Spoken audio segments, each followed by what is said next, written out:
The Fraser Scholarship. By Lucy Maud Montgomery. Elliot Campbell came down the main staircase of Marwood College and found himself caught up with a hoop into a crowd of sophs who were struggling around the bulletin board. He was thumped on the back and shaken hands with amid a hurricane of shouts and congratulations. Good for you, Campbell. You've won the Fraser. See your little name tacked up there at the top of the list, bracketed off all by itself for the winner. Elliot H. Campbell, 92%, A class yell for Campbell, boys. While the yell was being given with a heartiness that might have endangered the roof, Elliot, with flushed face and sparkling eyes, pushed nearer to the important typewritten announcement on the bulletin board. Yes, he had won the Fraser Scholarship. His name headed the list of 7 competitors. Roger Brooks, who was at his side, read over the list aloud. Elliot H. Campbell, 92. I said you'd do it, my boy. Edward Stone, 91, old Ned ran you close, didn't he? But of course with that name he'd no show. K. Milton, 88. Who'd have thought slow-going old K would have pulled up so well? Said Brown, 87, Oliver Field, 84, Arthur McIntyre, 82, a very respectable little trio. And Carl McLean, 70. Whew! What a drop! Just saved his distance. It was only his name took him in, of course. He knew you weren't supposed to be strong in mathematics. Before Elliot could say anything, a professor emerged from the president's private room, bearing the report of a freshman examination, which he proceeded to post on the freshman bulletin board, and the rush of the students in that direction left Elliot and Roger free of the crowd. They seized the opportunity to escape. Elliot drew a long breath as they crossed the campus in the fresh April sunshine, where the buds were swelling on the fine old chestnuts and elms that surrounded Marwood's red brick walls. That has lifted a great weight off my mind, he said frankly. A good deal depended on my winning the Fraser. I couldn't have come back next year if I hadn't got it. That 400 will put me through the rest of my course. That's good, said Roger Brooks heartily. He liked Elliot Campbell, and so did all the sophomores. Yet none of them was at all intimate with him. He had no chums, as the other boys had. He boarded alone, dug persistently, and took no part in the social life of the college. Roger Brooks came nearest to being his friend of any, yet even Roger knew very little about him. Elliot had never before said so much about his personal affairs as in the speech just recorded. I'm poor, woefully poor, went on Elliot gaily. His success seemed to have thawed his reserve for the time being. I had just enough money to bring me through the fresh and soft years by dint of careful management. Now I'm stone broke, and the hope of the Fraser was all that stood between me and the dismal certainty of having to teach next year, dropping out of my class and coming back in 2 or 3 years' time, a complete, rusty stranger again. Whew! I made faces over the prospect. No wonder, commented Roger. The class would have been sorry if you had had to drop out, Campbell. We want to keep all our stars with us to make a shining coruscation at the finish. Besides, you know we all like you for yourself. It would have been an everlasting shame if that little cat of a McLean had won out. Nobody likes him. Oh, I had no fear of him, answered Elliot. I don't see what induced him to go in, anyhow. He must have known he'd no chance. But I was afraid of Stone, he's a born dabster at mathematics, you know, and I only hold my own in them by hard digging. Why, Stone couldn't have taken the Fraser over you in any case, if you made over 70, said Roger with a puzzled look. You must have known that. McLean was the only competitor you had to fear. I don't understand you, said Elliot blankly. You must know the conditions of the Fraser, exclaimed Roger. Certainly, responded Elliot. The Fraser Scholarship, amounting to $400, will be offered annually in the sophomore class. The competitors will be expected to take a special examination in mathematics, and the winner will be awarded $200 for 2 years, payable in 4 annual installments, the payment of any installment to be conditional on the winners attending the required classes for undergraduates and making satisfactory progress therein. Isn't that correct? So far as it goes, old man. You forget the most important part of all. Preference is to be given to competitors of the name Fraser, Campbell, or McLean, provided that such competitor makes at least 70% in his examination. You don't mean to tell me that you didn't know that? Are you joking? Demanded Elliot with a pale face. Not a joke. Why, man, it's in the calendar. I didn't know it, said Elliot slowly. I read the calendar announcement only once, and I certainly didn't notice that condition. Well, that's curious. But how on earth did you escape hearing it talked about? It's always discussed extensively among the boys, especially when there are 2 competitors of the favored names, which doesn't often happen. I'm not a very sociable fellow, said Elliot with a faint smile. You know they call me the hermit. As it happened, I never talked the matter over with anyone or heard it referred to. I wish I had known this before. Why, what difference does it make?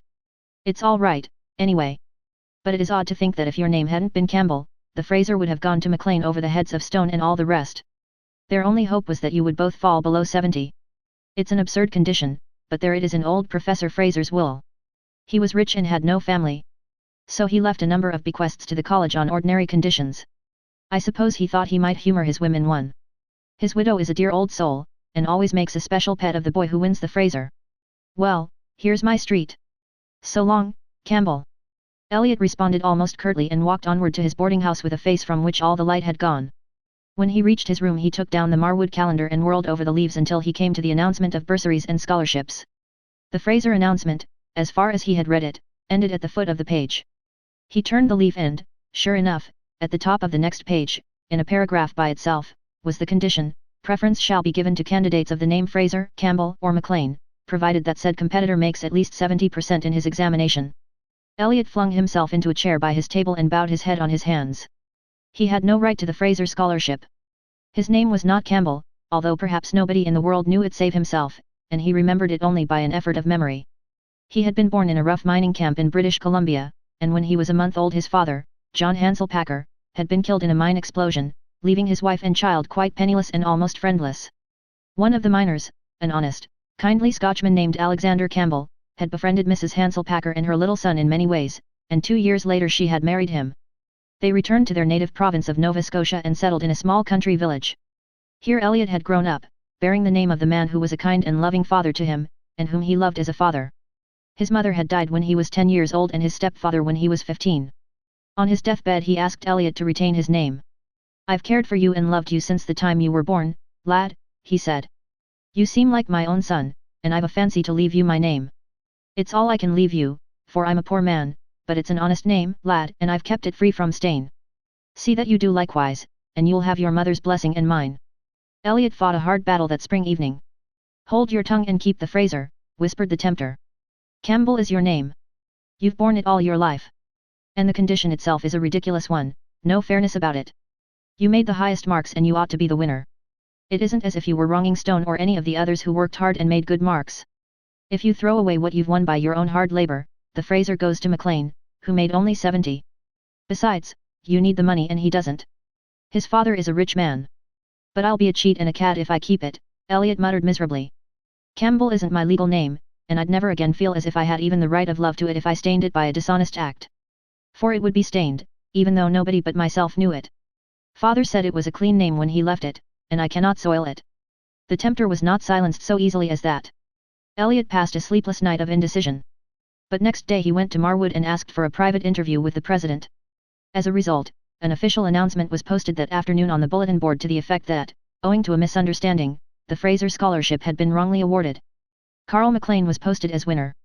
The story soon got around the campus, and Elliot found himself rather overwhelmed with sympathy, but he did not feel as if he were very much in need of it after all. It was good to have done the right thing and be able to look your conscience in the face. He was young and strong and could work his own way through Marwood in time. "No condolences, please," he said to Roger Brooks with a smile. "I'm sorry I lost the Fraser, of course, but I've my hands and brains left. I'm going straight to my boarding house to dig with double vim, for I've got to take an examination next week for a provincial school certificate. Next winter I'll be a flourishing pedagogue in some up-country district." He was not, however. The next afternoon he received a summons to the president's office. The president was there, and with him was a plump, motherly-looking woman of about 60. "Mrs. Fraser, this is Elliot Hansel Packer, or Campbell, as I understand he prefers to be called. Elliot, I told your story to Mrs. Fraser last evening, and she was greatly interested when she heard your rather peculiar name. She will tell you why herself." "I had a young half-sister once," said Mrs. Fraser eagerly. "She married a man named John Hansel Packer and went west, and somehow I lost all trace of her. There was, I regret to say, a coolness between us over her marriage. I disapproved of it because she married a very poor man. When I heard your name, it struck me that you might be her son, or at least know something about her. Her name was Mary Helen Rodney, and I loved her very dearly in spite of our foolish quarrel." There was a tremor in Mrs. Fraser's voice and an answering one in Elliot's as he replied, "Mary Helen Rodney was my dear mother's name, and my father was John Hansel Packer." "Then you are my nephew," exclaimed Mrs. Fraser. "I am your Aunt Alice. My boy, you don't know how much it means to a lonely old woman to have found you. I'm the happiest person in the world." She slipped her arm through Elliot's and turned to the sympathetic president with shining eyes. "He is my boy forever, if he will be. Blessings on the Fraser Scholarship." Blessings rather on the manly boy who wouldn't keep it under false colors, said the president with a smile. I think you are fortunate in your nephew, Mrs. Fraser. So Elliot Hansel Packer Campbell came back to Marwood the next year after all.